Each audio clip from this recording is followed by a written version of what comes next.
hope by now you've read Grant Wiggins' excellent article of the same name. So this video builds on his ideas and expands them for use in your classroom.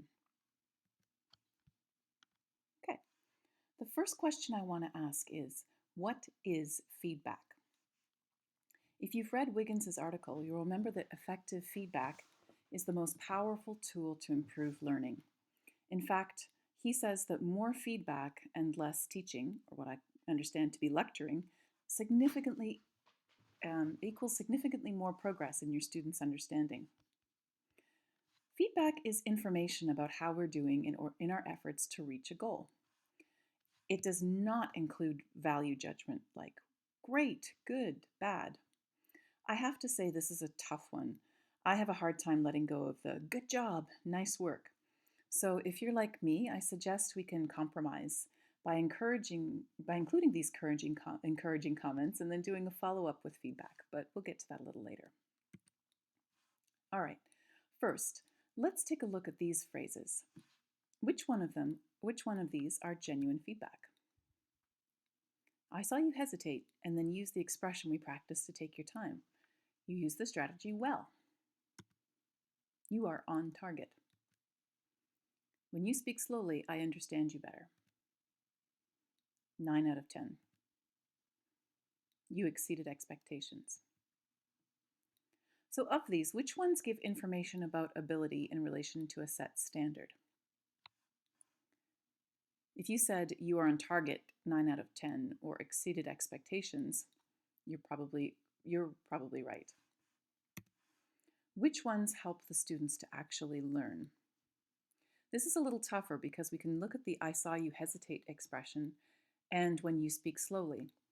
The problem with the first one, though, is although it gives feedback on the ways that the student is using the strategy, it doesn't actually give any goal-referenced feedback, which is why when you speak slowly, I understand you better is genuine feedback according to Wiggins' understanding of it. So what then is the difference between evaluation and feedback? What's the difference between formative and summative feedback? We throw a lot of these terms around in our ESL classes, but let's take a closer look at what they really mean and how they're done in a classroom. So I want you to think of evaluation and summative assessment as interchangeable terms. Evaluation happens when we stop and give information, which in this case is our professional judgment, about a student's ability on a given skill. Evaluation typically uses numbers or letters to relate information about how close to on target a student is. So for example, if we want the student to maintain a 5-minute interaction asking for information about a person's interests, how well can they do that? I like to think of summative evaluation as a snapshot of how close the student is at any time. So keep in mind, though, that if you gave the student an evaluation on Monday morning, the evaluation result might be different on Wednesday afternoon. Evaluation is really what can the student do at that particular time in their progression, and it will change, hopefully. Feedback, on the other hand, is ongoing. Feedback and formative assessment are interrelated, and it's really helpful for you to keep doing formative assessment because as a teacher, you're constantly assessing your students' skills and understanding. When you're sharing this information with the student in a constructive way, it becomes feedback. Feedback is typically done verbally or through written comments. It is not typically done through numbers and letters in the same way that evaluation is. Formative assessment is hopefully happening all the time in your classroom. It's ongoing and helpful for the student to improve, but also for you, the teacher, so you can know where to adjust your teaching strategies. If you're constantly checking in with your students, you can see if they've got it and you can move on, or if they haven't and you need to stop and revise and scaffold their understanding in new ways. Okay, so let's have a closer look at Grant Wiggins' 7 keys. He uses 7 keys to outline how effective feedback should be done. The first he talks about is that effective feedback should be goal referenced. So what does that mean exactly? Well, Effective feedback information becomes feedback if the information tells me whether I'm on track to reach the goal or if I need to do something different. In our ESL classes in Quebec, the goal is almost always communicative. That is, our goal would be, is the message clear? If you take a look at the framework for evaluation of learning, that's the document that outlines evaluation criteria for all the competencies, you'll see that this is our goal for both competency 1, oral interaction, and competency 3, writing and producing text. The goal here is not to have perfect form, perfect grammar, perfect spelling, perfect punctuation. The goal, again, is to communicate clearly. That means that some mistakes are okay, as long as the message overall remains clear.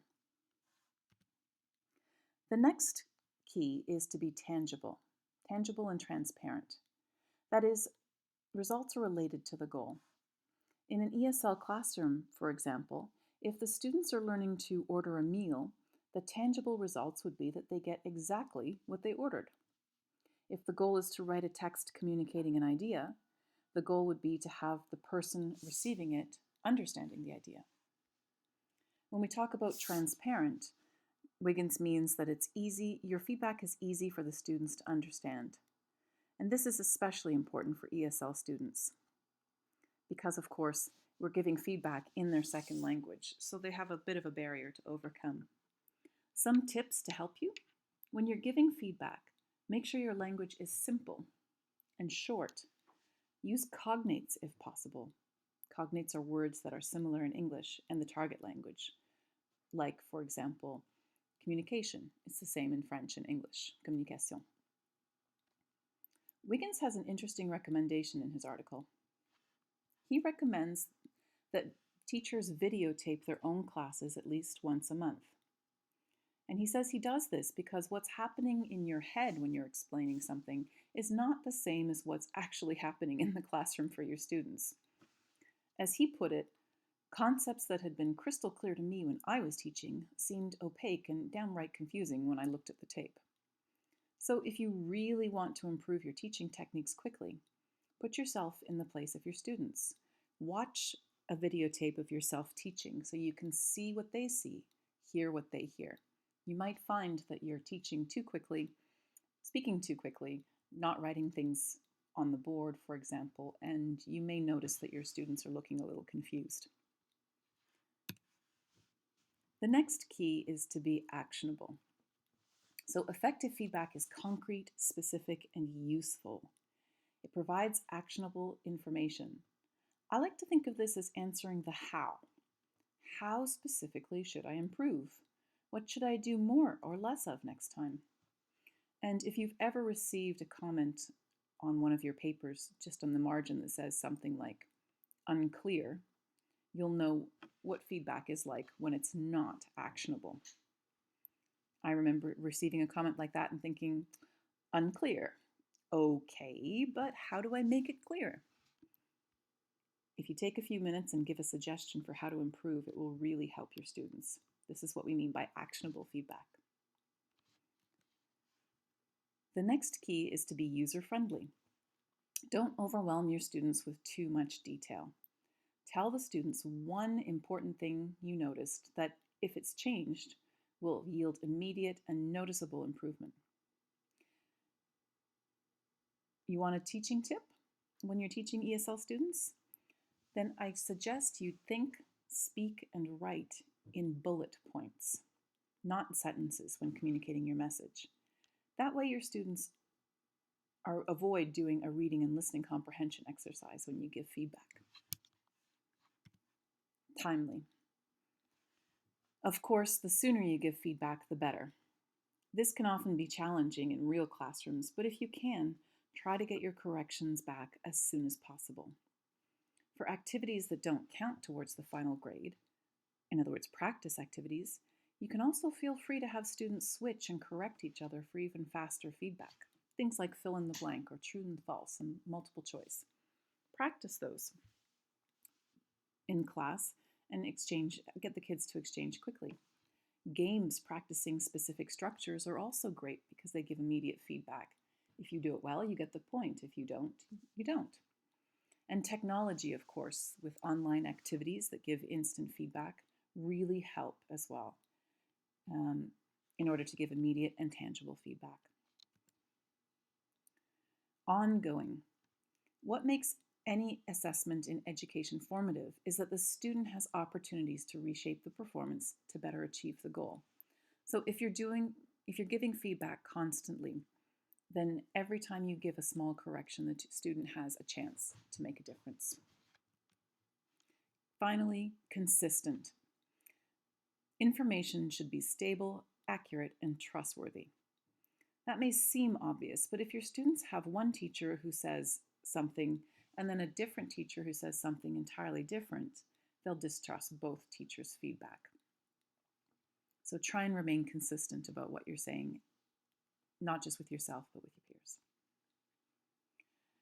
Okay, now that we've looked at the 7 keys, let's take a moment to see how exactly to give effective feedback to your students.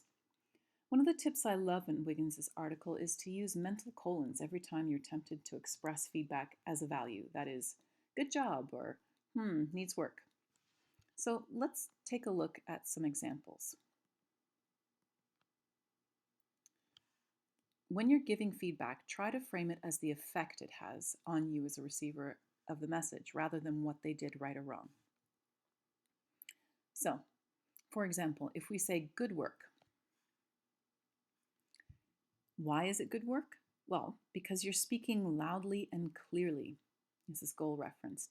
I saw you ask your partner what he thought. Tangible and transparent. You're really helping your group to keep the conversation going. Again, goal referenced. What about our favorite comment, unclear? Well, what about this? Rather than writing unclear, how about writing I don't understand? Do you mean you want to go now? How do we make the feedback goal referenced?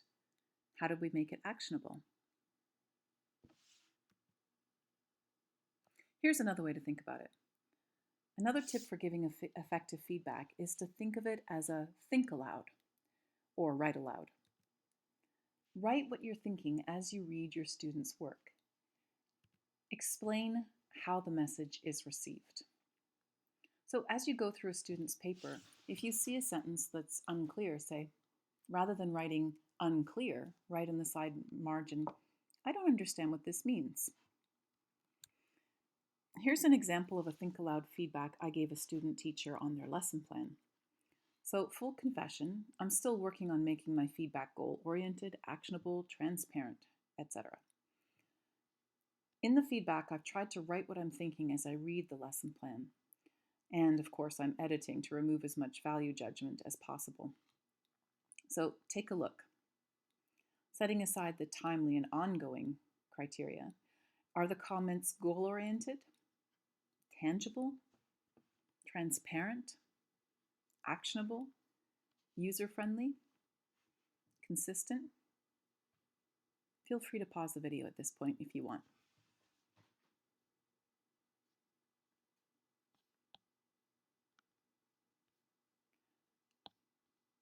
So think alouds are a good start. Here's another frame you can use when giving feedback. I like to call this the how, why, and how. The how is the message received? Why? Why is it clear or unclear? And how can we make it better? So how the message is received. Here's an example. Let's say that your students are writing a short text in order to sell a product, any product they want. If, as you're reading your student's paper, you notice a sentence on the side that's a little confusing. So here's some feedback we might say. Your message isn't clear. I want you to give a reason why we give your product, but I'm not sure what the reason is. That's the how. The next part is the why.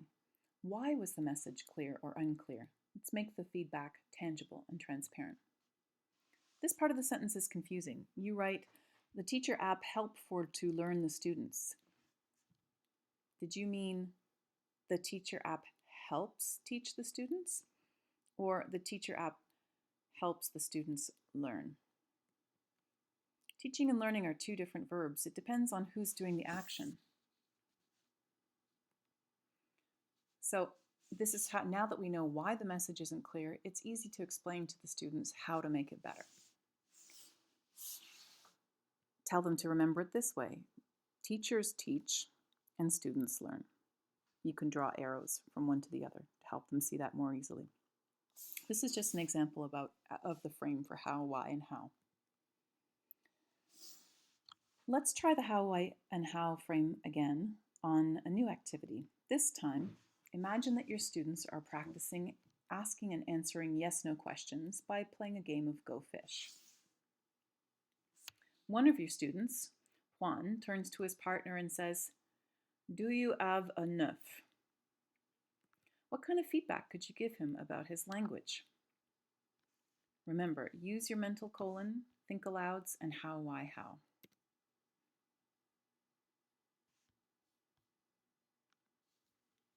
Okay, so what did you say to Juan? As I did this exercise myself, I pictured being in a classroom with the students, circulating and listening to them speak. If I heard Juan say, "Do you have neuf?" Does you have neuf? I would come on over, put on my innocent teacher face and say, "Hey Juan, I don't understand. What number did you want?" "I don't know what neuf means. Did you mean 2, 6, 9? Hopefully at this point Juan will now say 9. If not, I'll keep asking him questions and prompting him until he does, in the end, say 9. Then I'll say something like, "Oh, okay, 9. Great, so let's try again." He would repeat something like, "Does you have a 9?"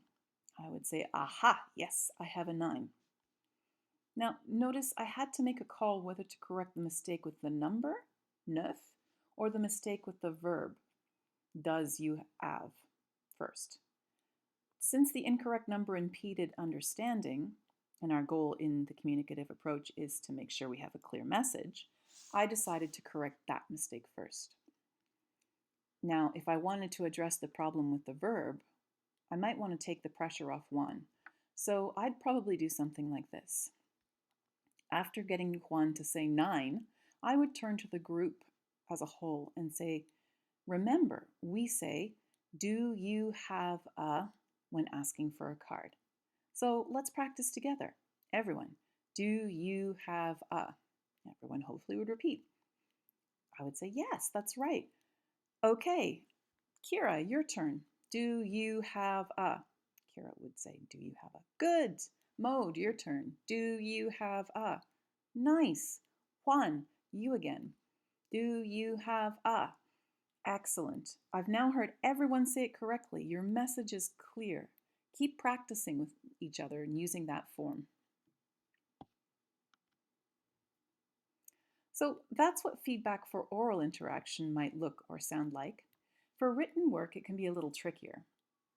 We don't want to cover a student's paper with our writing, and we don't want to make feedback to them an exercise in reading comprehension. Also, we don't want to spend hours writing more in response to a student's work than the student themselves wrote in the first place. That's a definite red flag. So we'll have to sacrifice a couple of Wiggins's principles, or at least modify them when giving written feedback. The first tip would be to focus on 1 to 2 things to correct or focus on at a time. Then, make a checklist of things to work on. Using a checklist format makes your feedback both actionable and user-friendly, especially if the language is simple.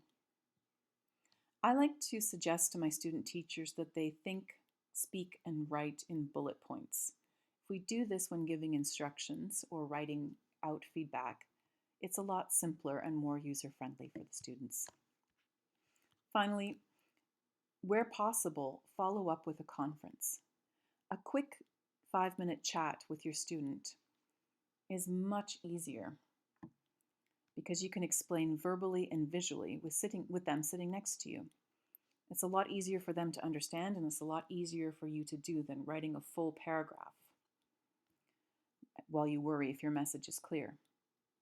As a bonus, you can also use the students' physiological cues, that is, their facial expressions and body language, to see if your language is clear or if you need to adjust your instruction.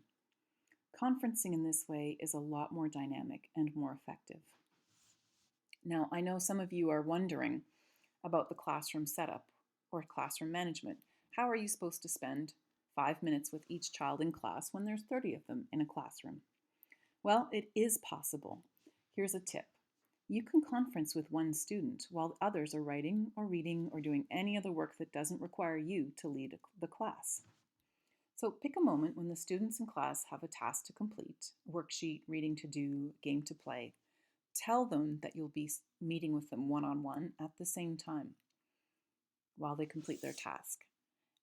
As you're meeting one-on-one with the student, keep looking up and scanning the class to make sure that they stay on task and nobody goes off.